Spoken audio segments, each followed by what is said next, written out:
Hello and welcome to Frostbites podcast. My name is Minna and I'm coming to you from northern Finland, where I live and where I knit and sew and do other crafty things. And this is my channel about my creative adventures. Today is the 10th of December. I've been really busy the past couple of weeks at work. I haven't really had much time for knitting or anything else. It's been about 2 months since I last recorded, I think. And finally I have the time and the energy to do that. I've been also ill a couple of times since I last recorded, so yeah, that's why I haven't been able to record earlier. But today's the day, so I have lots of things to share with you, and I hope you can enjoy a bit of knitting, maybe a cup of coffee or tea while you're watching. I wasn't thinking, and I put my dishwasher on just before I started recording, so I hope it doesn't make too loud noises, because I'm recording in my kitchen. This is the only place where I have a little bit of light coming through the windows. It's a really dark day.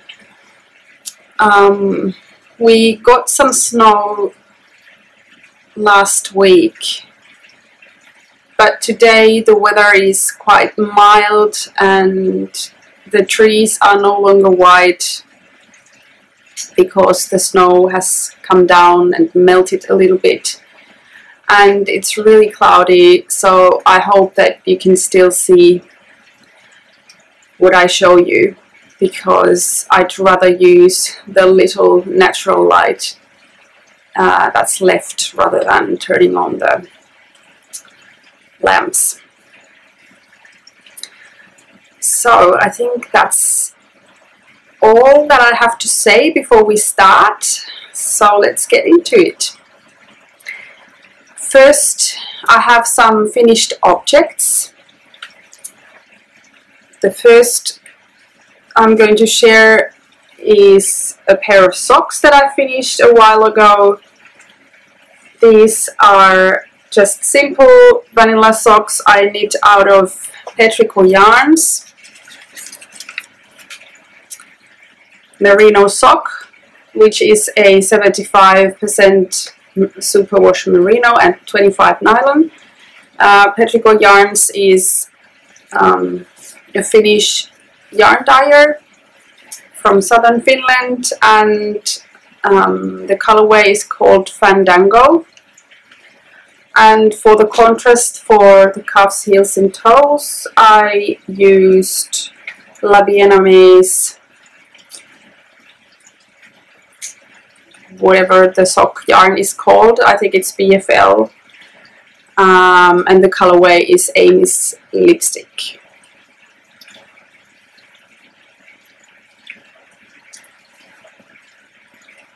I did an afterthought heel, the cut-in afterthought heel with following the instructions from the Curvy Worthy YouTube tutorial. And other than that, just a basic sock recipe that I use. These have already been in use.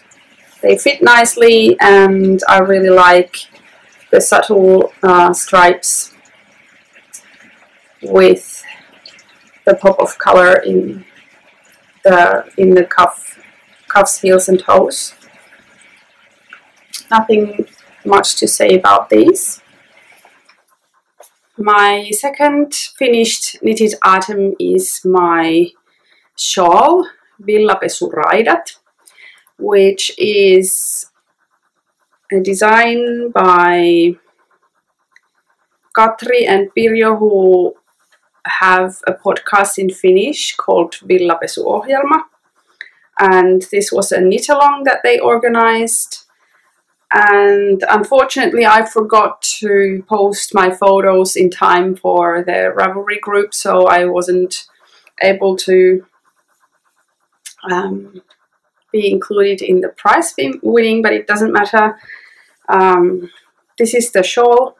I used a lot of leftover yarns.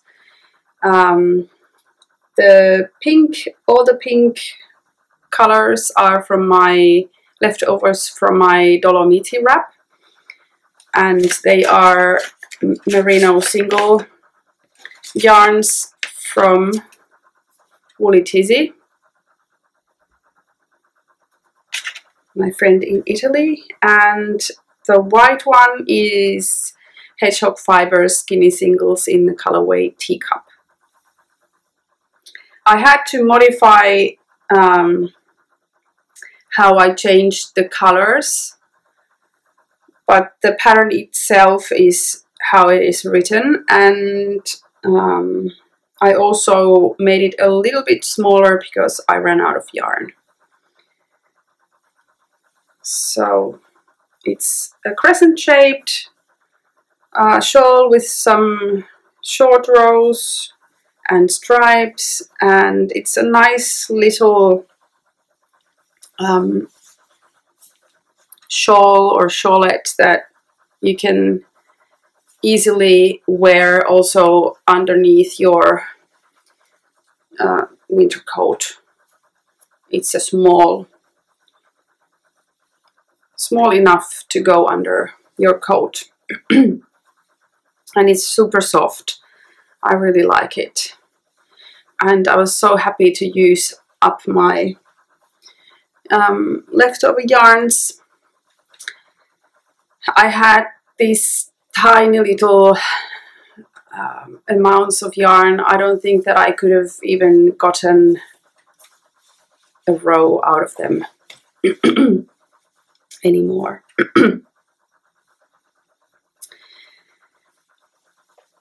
And I suppose I'll mention also what I'm wearing. I'm wearing my Lifesavers cardigan by Tanis Lavallee, which is a few years old now. I knitted it out of Quince & Company yarn. I always mix their bases. I don't remember if it's Finch or Lark, or I think it's their sport weight base in different colors.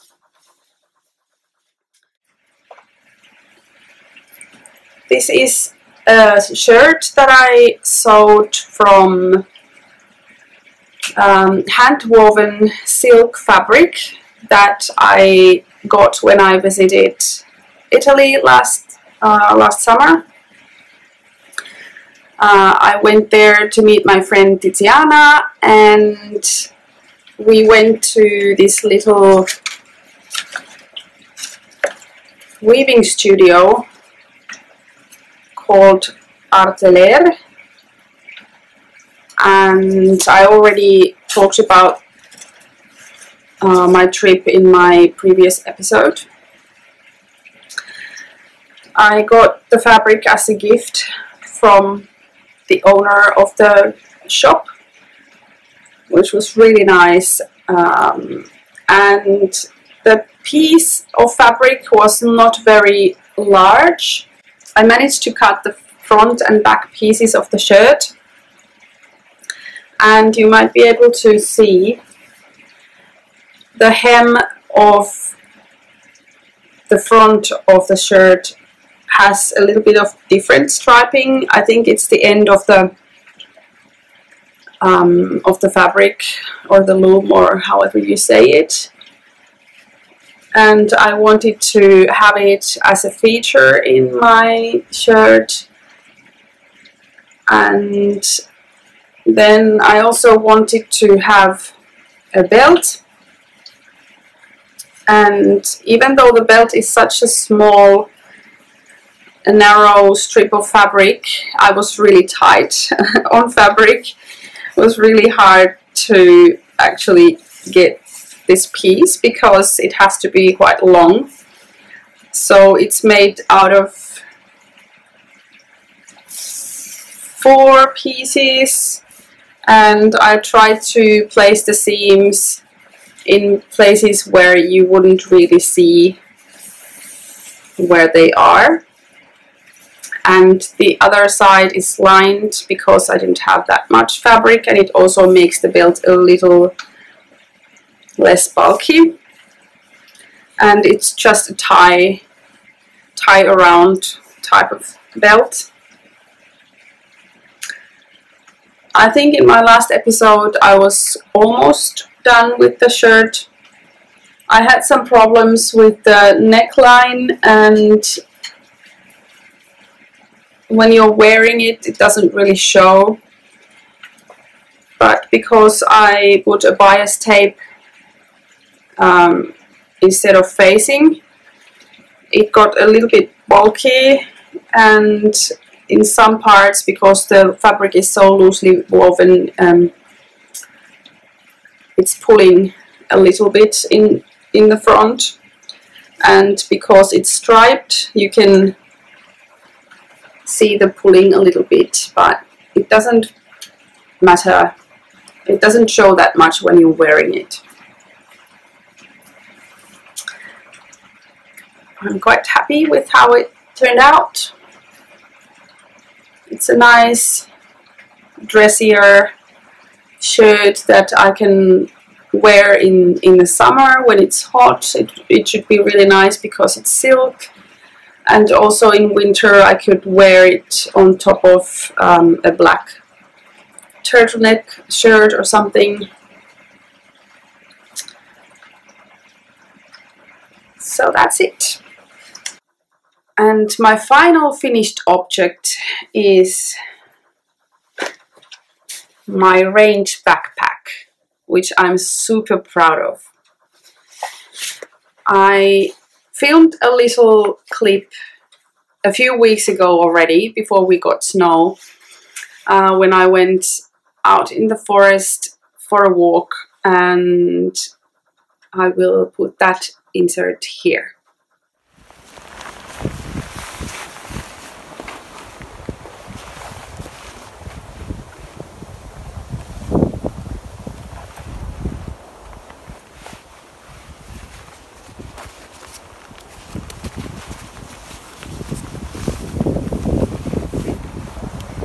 That I would show you my range backpack here in action in the forest.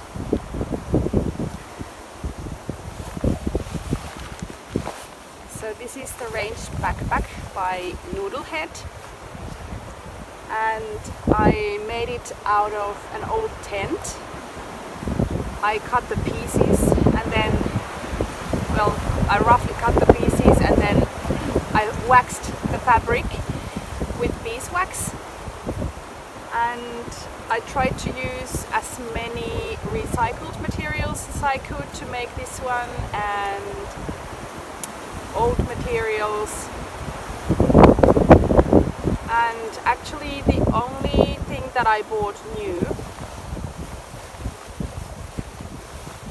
are these metal rectangular rings, which I got from a local hardware store. Those rings were sold as a chain, a metal chain, and I just bought 2 rings of the chain. So,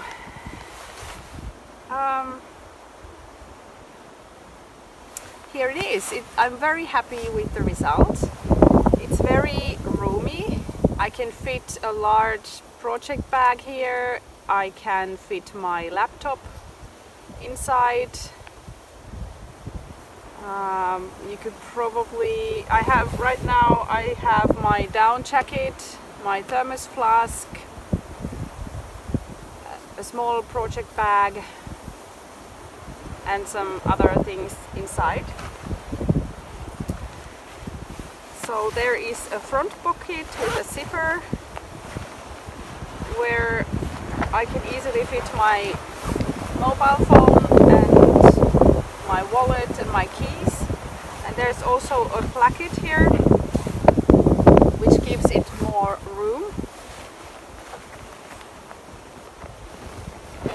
I used an old zipper. I think it's from the 80s, or it could be even older. I have some old zippers that I think my dad bought from some factory shop or somewhere ages ago, a whole bunch of them, and that's one of them. There's a handle and two straps with adjustable, you can adjust the strap length, and the buckles here are some old buckles from my late grandmother's sewing kit that I inherited. Two similar ones. Then the top part is folded and there are two D-rings here, and these are from an old belt, and the whole thing is lined. I lined it with this grey cotton, which is some old vintage Finlayson cotton, a very well-known brand in Finland. And actually my uncle used to work for that company years and years ago, and I am pretty sure that the fabric got to my grandmother through him. And my grandmother had already cut out pants out of this fabric, but she never sewed them together. And also that fabric I inherited from my grandma, and now it's finally put into use in my backpack. And there is also an inside pocket. I don't know if you can see it here. It's a square pocket at, against your back. It's big enough to fit a tablet. And then the rest of the backpack is just one compartment. And I have loads of stuff in there, as you can see. Very roomy, and it was quite fun to try out the waxing. For the first time I bought some beeswax grains, which I melted in, what do you call it in English? I had water in the kettle, and then I had a tin where I put the beeswax in, and then I melted it, and with a paintbrush added it on the fabric, and then ironed it between two baking sheets. And I think I could have done a better job with the waxing. It's a bit patchy because it dried and stuck to the fabric really fast, so I couldn't really spread it out. I think there are some parts where there's too much of the wax, and I actually tried to use the piece of fabric with the most wax in the bottom part, so that it would be waterproof, or at least water repellent. And because the material is from an old cotton tent, it was already stained, and the color was not even, so that adds some character to my backpack as well. You can see there are different shades of the fabric in different pieces of the backpack. I'm super pleased with how this turned out. The pattern by Noodlehead was really clear. There were illustrated instructions added to the text, and it was really simple to make, and I think it has a very professional look. Sewing the waxed fabric was a little bit tricky because it was so stiff in some parts, and I used Teflon foot so that the sewing or the fabric would move better while sewing, and I used those little clips to clip the pieces together so that I wouldn't punch holes in the fabric more than what I had to do with the stitching. I think it took me about 3 nights, like 2 nights and a day, I would say.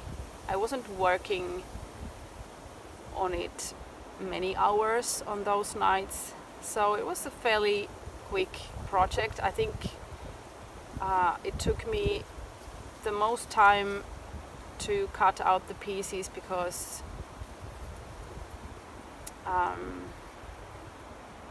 I just randomly cut some larger pieces from the tent, which I then waxed, and it wasn't probably the most efficient way to do that, because then I had to look for a piece that was big enough for each piece of the pattern, and also at some stage I ran out of waxed fabric, so I had to do some more waxing. And also the pants that Grandma had sewn, not sewn, but cut out of the cotton were a certain shape, and I couldn't use those pieces as they were. I think one of the larger pieces I had to assemble from 2 pieces. So there was a little bit more work involved making this out of recycled materials, but that's the way it always is when you use recycled materials. You don't have an even 2 meters of fabric. Everything is top stitched, and I use just normal white sewing thread. For all the pieces I wasn't really too fussy about trying to blend the stitches in. Somewhere in some pieces, I think in the handle, I might have done a few extra stitching lines because I misread the instructions, but it doesn't matter. Especially in this fabric, it doesn't really show. It's pretty good on your back. Of course, it's not one of those anatomically shaped backpacks, but for what it is, I think it's really good to carry. And the only downside to this project is that this smells a little bit bad because it's an old tent. I have washed it, but there is still that old camping and storage smell to it, but I'm hoping that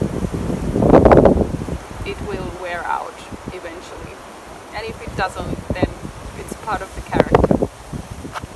I can highly recommend the pattern.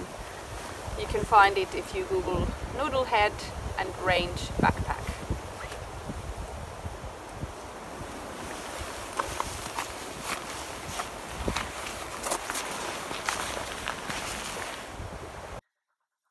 Then we can move on to WIPs, works in progress. First of all, I have my long-term WIP here, which is in my beautiful So Sweet Violet Advent Calendar project bag from last year. and it's quite matching. I'm using Jill Draper's caramel wool for this, and this is the Lotta dress from line 5, I think. I've shown this a couple of times, I think, already in previous episodes, and it has grown a little bit. I work on it usually at midnights and when I don't have the brain space for anything more complicated. But I still have some way to go before I can bind off. But once I finish the hem, it should be finished quite quickly, because I think the sleeves are, they only need the ribbing here. They are, the sleeves are short, and then I need to do the front. And I would really like to have this finished during my Christmas holiday break, so that I can wear it. I think it feels like a very cozy dress to wear in winter. So that's that.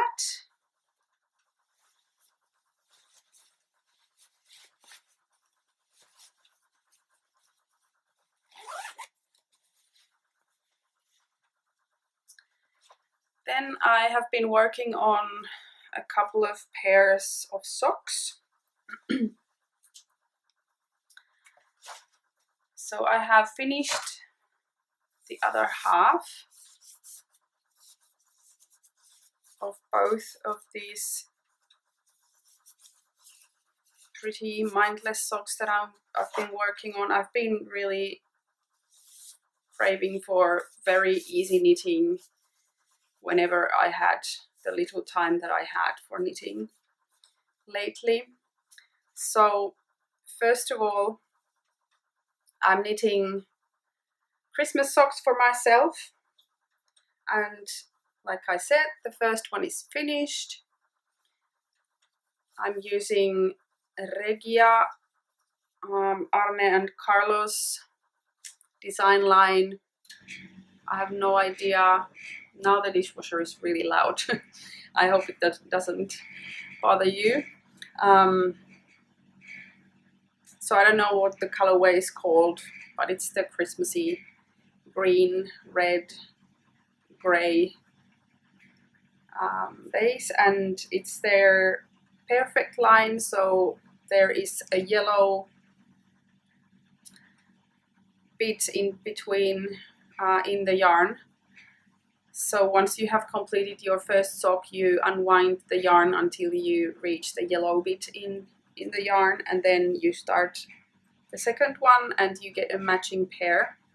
And I'm nearly done with the second sock as well. I have 2 pairs of sock projects here and they are all tangled. Okay. I think I only have 2 sets of decreases to go before I can bind off. So this is almost a finished object as well.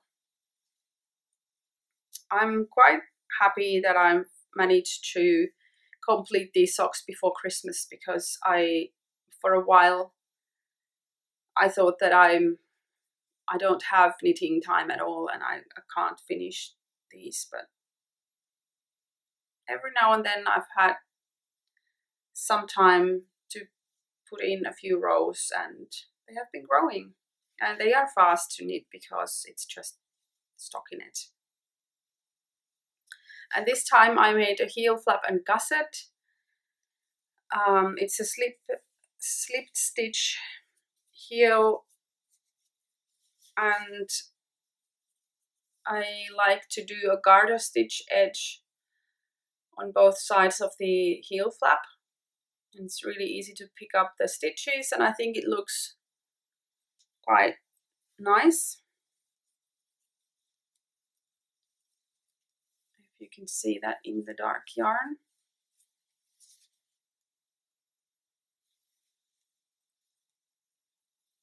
And in the yarn, you knit the cuff or the leg until you reach the next green bit, and then you start your heel.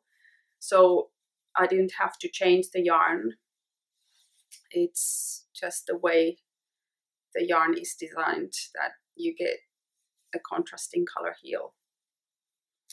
And because I have so short or small feet, I only got a little bit of green at the toe. But it's fine. And I think I'm going to wear these with the cuff folded, because yeah, I just like the way it looks, and it's quite long for my taste. I did a few decreases, and I aim to do the decreases here in the back, but for some reason when I had done the heel, I realized that the decreases had gone to the front. So, but it doesn't matter, you don't really see it in this colorful yarn, and they fit fine all the same. So I did the same thing with the second sock. And then my other half-finished object is this sock that I knit out of La Bien-Aimée sock yarn. Again, I don't remember what it's called. I think this skein is something I bought from EYF last year. Well, this year, last time. I've developed this kind of tradition or a habit that whenever I go to a knitting festival where La Bien-Aimée yarn is sold, I always get one skein of sock yarn from them. And this is from EYF. And here I used the Vanilla is the New Black pattern by Anne something, I forget already. It's this ribbed triangular heel, which I'm sure you all know already. And I really like that pattern. It fits really well on my foot. And I seem to be using it always when I'm knitting out of La Bien-Aimée yarn for some reason. And I already started the second one. I have a little bit of the cuff going on here. And I have to say, I'm using the higher sharps, and this is probably, I think this is 100 centimeters long cable, which is quite annoying. I usually use 80 centimeter cable, and I prefer using the Chaugu needles because of the cable. Some people say it's very stiff, but I really like it because it's not like this one. This gets in your way all the time, and I know it's because it's so long. But if this was a Chaugu cable, it wouldn't be twisting and turning like this when you're knitting. So I much prefer using Chaugus for my sock knitting, but I didn't have them available. I think they are attached to another pair of socks that I'm going to show you in a bit. And I even like the Hygge not the hygge, lykke. I'm mixing these Danish words that are so popular. The lykke needles. I've used the lykke needles in these ones because I've been knitting on these while I've been traveling in an airplane. And even with these, the cable isn't so annoying. It does curl up a little bit, but because this is the shorter cable, I think, and it's a little bit more stiff than the haya haya. It doesn't bother me as much. So just some random thoughts about cable needles. Then a third pair of socks that I have on my needles. I haven't really been working on these in a long time, but I think I started these since my last episode. These are the Binr socks. I don't know how to pronounce that. Binr. It's a sock pattern from Line magazine. Maybe the latest one. Is it 6? I get all confused because I do the test knitting for them quite often, and we are working on issues that are not out yet, and then the old ones I mix up. But this is the design by Andrea Mauri. I think it's for Tukuwool sock originally. So it's a sport weight sock, sport weight yarn, I think. I didn't have that yarn in my stash, and I wanted to use stash yarn. And actually, I really wanted to start using some of the yarns that I have plant dyed myself, because I haven't really been using those. And this is some old Novitanalle yarn that I really don't like using that much because it's quite hard on my hands, I find. But I had dyed a couple of skeins, and I'm actually not sure if I have enough. I hope I do. I should have enough for 2 socks, but I have 2 skeins which are different dye lots. So the colorways, you can tell a difference at least in person. The other one is a bit more brownish, I would say. This one, and this one is more bright.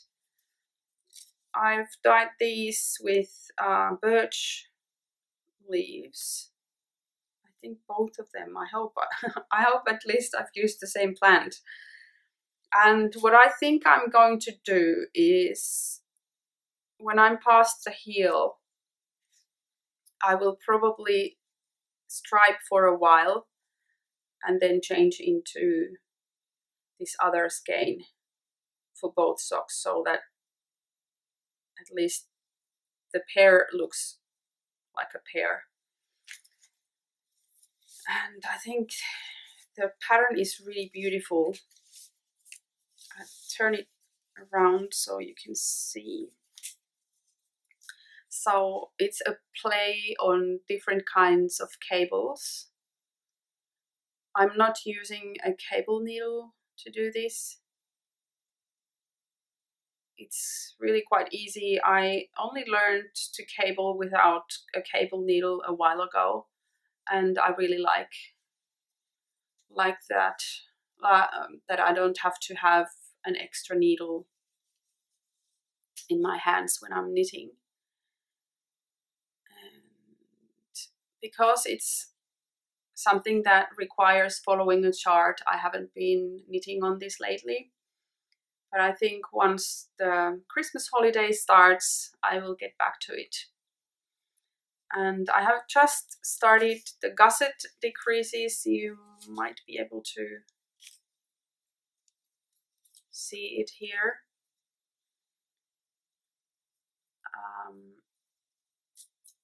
And I think it has some sort of short row heel, which I don't think I've ever done before. And what is interesting about the design is that the sole of the foot is also ribbed. So I'm curious to see how it feels when I'm wearing it. I think the color is really nice, and I like how the cables show in this yarn.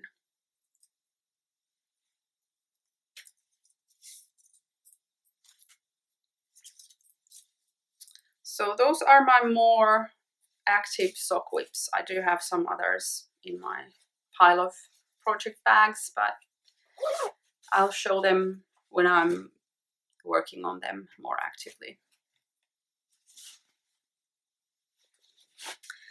And then I have a couple of more little projects. I had to say no to some sweater test knitting in November because I knew that I wouldn't have the time nor the energy or brain space to do anything more complicated. So I've been working on these small projects, and it's been really nice for a change. I also started to work on the 2x2 hat by Sari Nordlund, who I really admire, and I think her designs are just so beautifully elegant. They are simple but effective, and they always have details that are so well thought that it blows my mind. And actually this is a top-down hat. So usually the hat construction is bottom up. I've been meaning to knit a top-down hat for quite a while for myself. I knitted one for my nephew maybe 2 months ago or something. I think I showed it in my last episode. And in that I didn't use a pattern. And I was curious to see how Sari had designed this one. So you start from the top. I think she recommended a different cast-on method, but I used what I use for my toe-up socks, the Judy's Magic cast-on. I don't think it really matters which method you use because it's right at the top of your head, and it doesn't show because you only cast on a few stitches. So it's a 2x2 rib, and I think the way she has put the increases in the ribbing is quite clever, and I think it creates a beautiful crown pattern. Not sure if you can see it. And I really recommend this pattern because it would also be a great gift knit because it's very stretchy. It can fit a variety of heads. So I think it's a safe project if you want to do some gift knitting for someone and you're not able to fit it for them while you're knitting on it. But it's also quite nice to do the hat from the top down because you can try it on when you're knitting it, and it's quite easy. It's very easy to get the right length after the increases, which I found when you're knitting a bottom-up hat, it's always very difficult to determine when you should start decreasing. So I really like this pattern, and I'm sure that I'm going to use this pattern a lot. And this time so this is for myself, and I'm making it a bit longer. I don't remember what the pattern says, but I'm going to have a fold for the brim. So I think I've just reached the length of the hat, and now I'm just going to do whatever amount I want to fold up. And the yarn that I'm using is Cowgirl Blues Merino Sock. And this is a yarn that I bought last year from South Africa. And what is quite funny is that now this exact same yarn is also sold in Finland. But this one holds a special memory from my trip to Africa. And I only have one skein of this, so I think it's a very good yarn for a hat project. It's a 100-gram skein, and this is sport weight, I think, 320 meters per 100 grams. And I think Sari's pattern is written for fingering weight, but I think it works just fine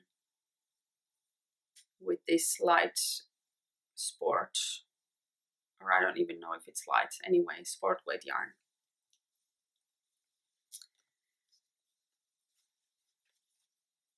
And then finally, I have a project that I have been planning. I would say I've been wanting to do this for years, but I haven't felt like knitting on mittens. I've wanted color work mittens,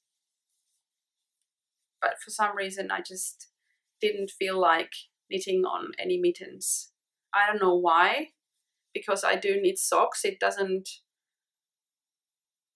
really differ that much. I think it's the thumb that made me hold back. But then I won a pattern from Camebornia. What was it called? Camebornia Summer Bingo or something on Instagram that Pia and Denise from the Camebornia podcast started. It was a photo challenge on Instagram where they had this, was it 3x3 grid or something like that, with different topics about knitting on the beach, or knitting, eating ice cream, or knitting in the water when swimming, or something like that. And I posted a couple of pictures on that, and they draw some winners from the hashtag. And I was lucky enough to win 2 pairs of Pia's mitten patterns. So I thought that now is the time to start knitting on mittens for myself, because I really love wearing mittens, and I don't think I own a single pair of mittens that I knitted myself, which is a bit shameful, I think, because I knit so much. So I have finished the first mitten. This is the Whisper pattern by Pia Cameborn. Is it Cameborn? Camebornia. I'm so sorry, Pia. I'm not sure. I mix up your podcast name and your last name. But anyway, everybody knows who you are. So I bought some really lovely Kainu grey yarn from a Christmas fair a couple of weeks ago. And Kainu grey has become my favorite yarn base, I suppose, out of the more rustic and natural yarns. And there was a lady who was selling yarn from her own flock of sheep, and she had the natural shades and also some skeins that she had plant dyed. So I got these two, a natural black, I think you would call this, a really dark chocolate brown, and then I think this is dyed on natural white, and it's dyed with beetroot. And I know that it might fade in use, but it doesn't matter.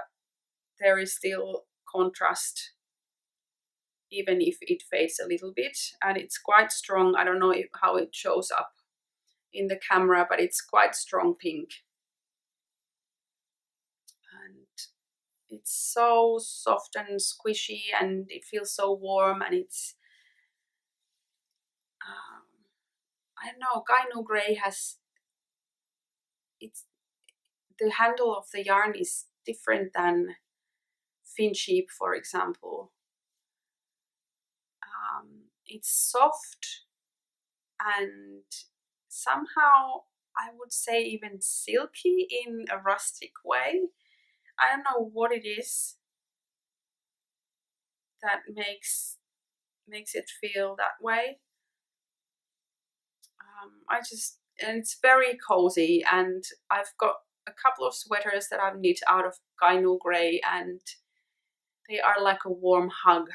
I know that you can say it out of any hand knitted sweater, but with these two sweaters out of Kainuu Grey, I feel like they really are a warm hug. So I'm very pleased with these, to have mittens out of that yarn. And I think the thumb gusset is really good, and the shaping, this kind of shape really fits very nicely. When I was knitting on these, I thought that pretty much all the way up until here, I thought that these are going to be enormous.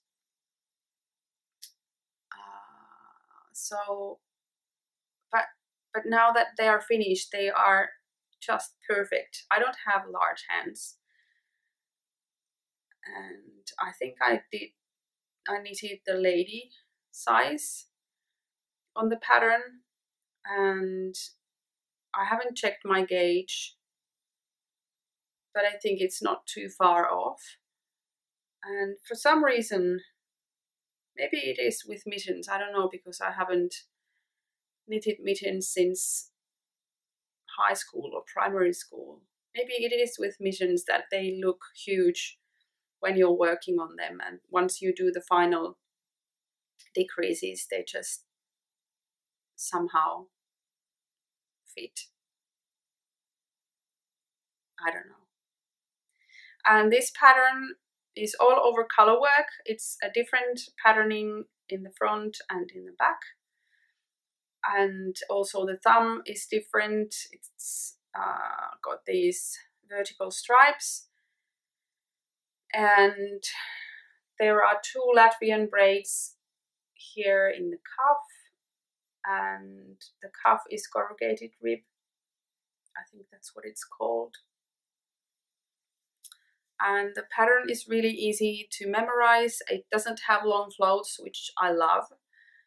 I'm not very good at long floats in color work knitting. And I would say that this is really good pattern for beginner color work knitters. And the yarn, I think, is about DK weight. I think I have, yes, here is the tag from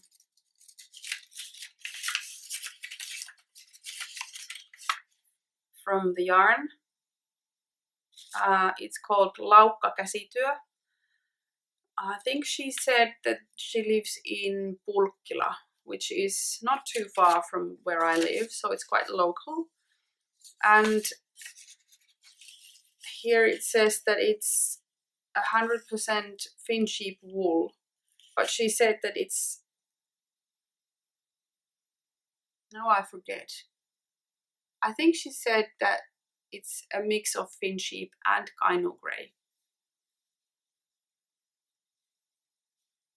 So it's not actually 100% Kainu grey, which I might have said in the beginning, but it does have Kainu grey content in it. And it's a 3-ply yarn. I also won another pattern from Pia, which is called, I think, Roses Are Red, Violets Are Blue, or something like that. It's a mitten that has color work in the cuff, like these little roses or violets, depending on the colors you use. And then I think it has also Latvian braids, and then that one is, I'm having a hard time with English today. It has a stitch pattern instead of color work in the body of the mitten. So I might make those some other time. I should really start working on the second one today so that I don't stop working on these. It's the same with socks. You always should cast on the next one immediately after you have finished the first one. Otherwise they go into hibernation. That's what I find. Wow, that was a lot of works in progress. I think that was all. I also have 3 skeins of Kainu grey, which I bought from Louhittaren Luola a while ago. I think I might do a little bit of designing with these. These are all 3 natural colors. And I have a shawl in my mind. Not like a complete design yet, but I have an idea. So maybe also this one gets started during Christmas holiday. Now with the work and all busy life, it's just impossible. Then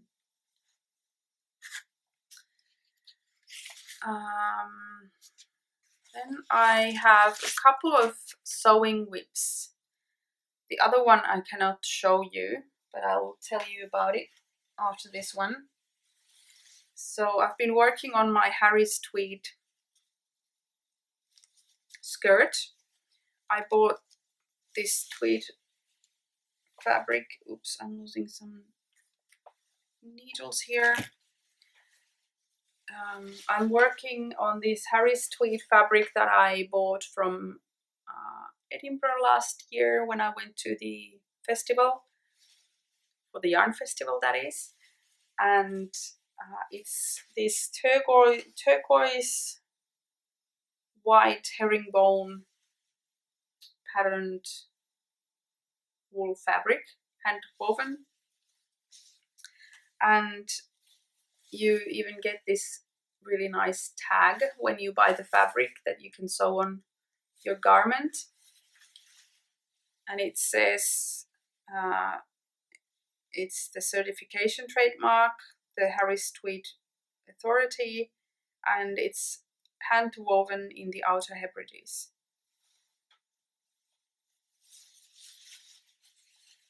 And I'm working on this at my sewing class where I've made the pattern with my teacher.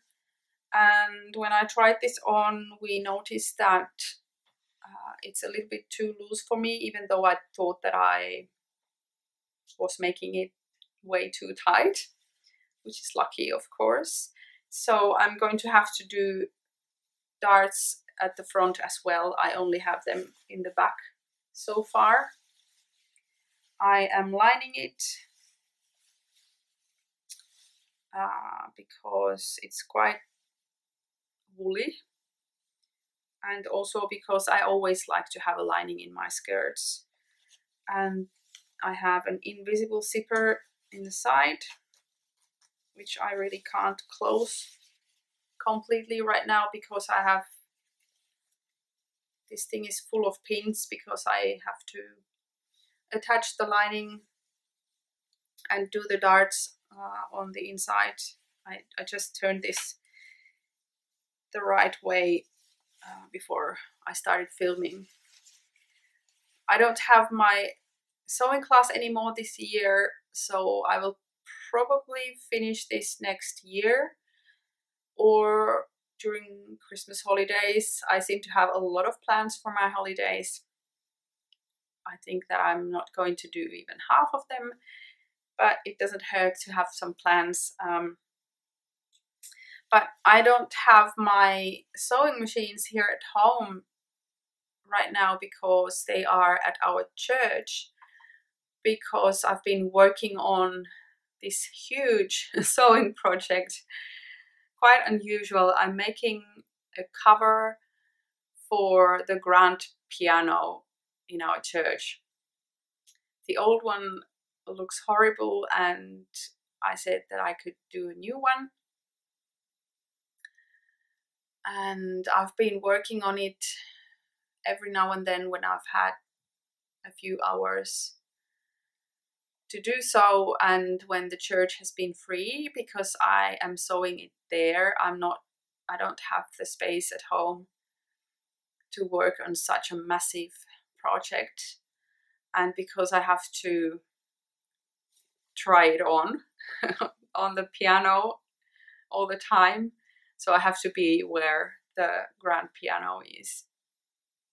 So I left my machines at church, and yeah, so I could be working on these today or tomorrow when I'm off, but my machines are there, so I will leave this for the Christmas holiday. And I'm actually not in a rush with this, because for me it's enough if I finish this by next March for the next EYF, where I have already booked my flights and my accommodation, and I'm so looking forward to going back there again. And yeah, once the year changes, I think it will be fun to plan a little bit about that trip too. I'm going to stay there from Friday. Unfortunately, I was actually planning to go on Thursday already, but something came up with work that I can only leave on Thursday evening, so I'm flying to Helsinki that evening and then stay the night there and then leave on the first flight in the morning, I think. Maybe not the first one, but in the morning anyway, for Edinburgh. And I will arrive sometime Friday afternoon, and I think I'm going to go to the festival on Saturday and Sunday. And if they have the Meet to Shepherds or something like that on Sunday, I would really love to attend that. And then I'm going to stay in Edinburgh for almost the rest of the week,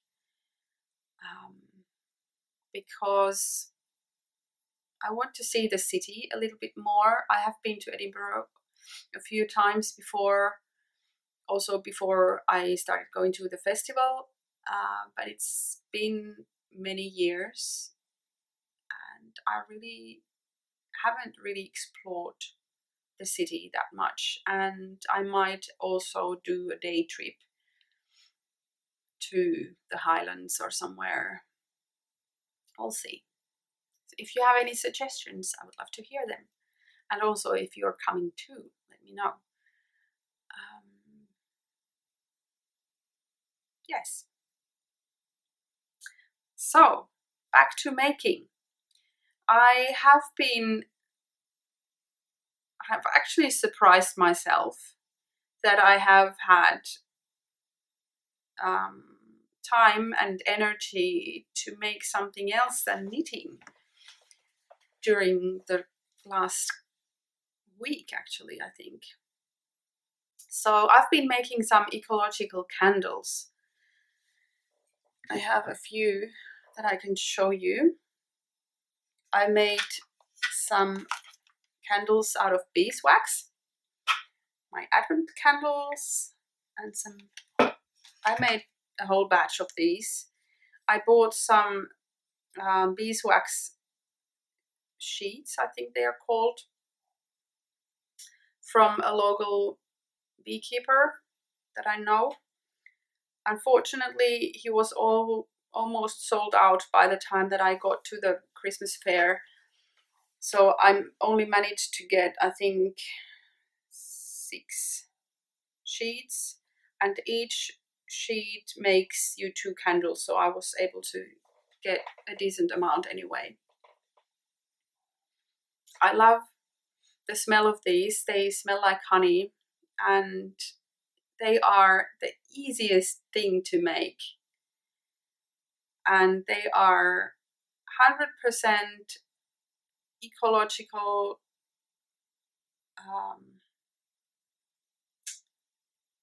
The small amount that's left of the candle when you burn it, you can put it in the compost. They are the easiest candles to make because you just roll the, I don't know what this, the thread, the wick, is it the wick? No, wick is, I don't really know the terminology in English, but the string that you put inside, you just cut a piece of the string and then you roll it in. And with your fingers, you just heat the candle a little bit and press the end of the sheet to attach it into the candle. And that's it. And then you can also, let's see if I can get it out.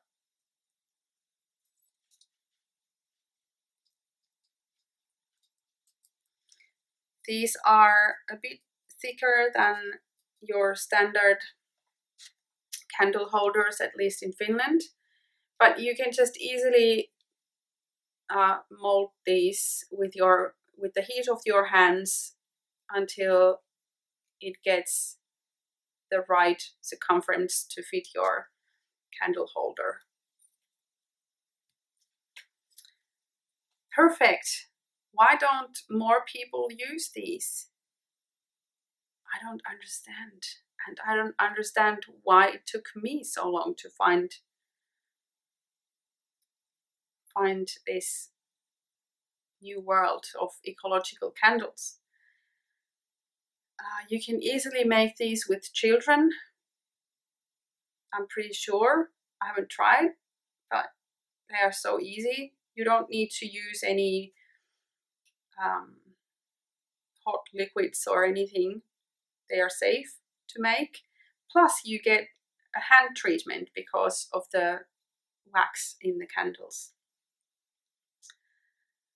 So I highly recommend these. They come in different colors.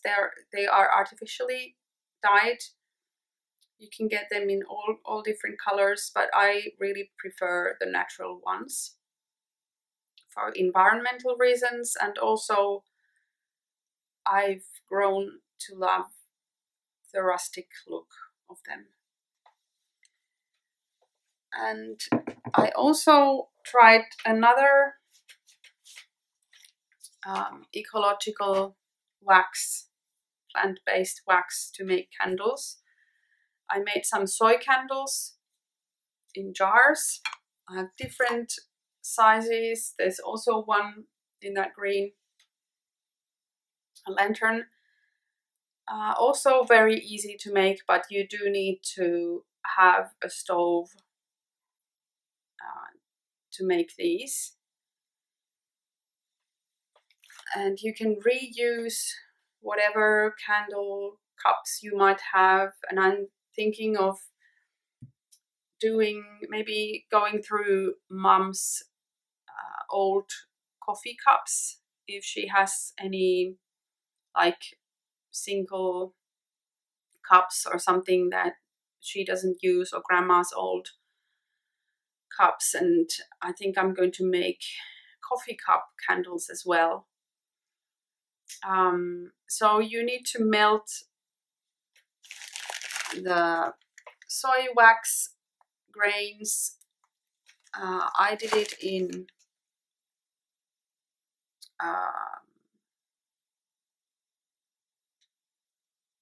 no English words for this again. So I put water in a kettle or in a pot, and then I boiled the water, and then I put an empty clean tin into the hot water, and then these grains in the tin, and melted it. It takes a while. You need to have your heat on low for a while, and once it's melted, you just pour the liquid into your jars or whatever you're using, and then you can use, I ordered this string for the candles, and also this is the only part that I don't like so much, but I noticed that you really need to have this little metal holder to keep it in the bottom of your jar. So I got these. I've used also some wooden like shingles instead of the string for the candles, but I found that either the size of it was wrong for the size of the cup that I used it in, or something else, but it didn't burn quite as nicely as these ones do. It's a bit of trial and error to find the perfect combination. But what I like is that you can always reuse the jars that you used before. So if you have a few jars or cups that you like to use for your candles, you can just remake your candles over and over again. And the soy wax that I got, I made sure that it's ethically produced, and yeah, because it could be also not so sustainable or ethical. It depends on where it's manufactured. It's a good option if you don't have beeswax available. But I also got for work I ordered some beeswax in these chunks that you can also melt and then pour into a jar. I haven't tried that yet, but I will try someday. And I think beeswax would work just as fine as the soy wax for jar candles. So that has been my little preparation for Christmas. I really like burning candles, but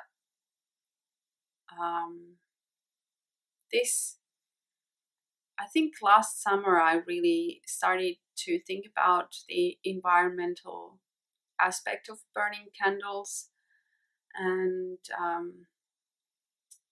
paraffin is made out of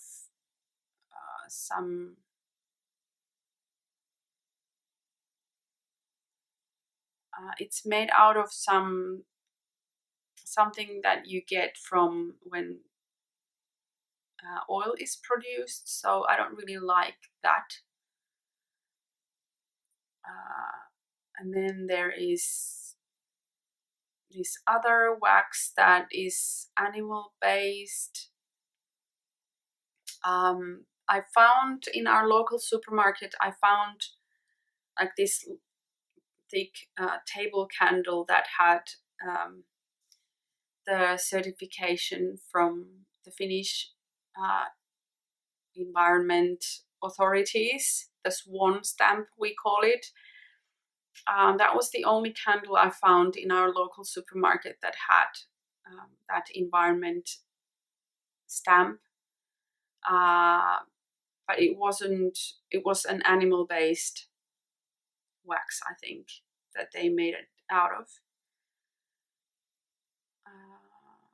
But I encourage you to find out about the candles that are sold in your local shops and to ask whether they are environmentally friendly or not, because quite often it doesn't say anything in the labels or in the packages of candles what the candles are made of.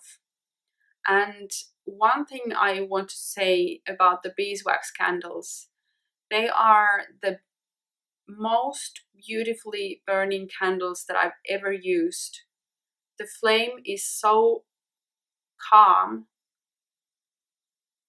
It doesn't go like this, like some cheap candles do, and it doesn't create smoke like some candles do. And I haven't had to cut out any extra length from the thread once I've been burning them. They are just beautiful, beautiful, calm candles that are good for the environment. So I really highly recommend searching for your own beeswax sheets from a local beekeeper and making those candles. It's really easy to make. In fact, I will put a little video clip of how I make them so you see how simple and easy it is.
I think that's all I have this time for you. I hope you've been doing well and you have enjoyed your holiday festive preparations if you are celebrating Christmas, and even if you are not, I hope you are enjoying the winter time or summertime if you're in the south, and just having loads of time for knitting or other crafty things or the things that you love to do. And I will see you maybe during Christmas holiday. Bye!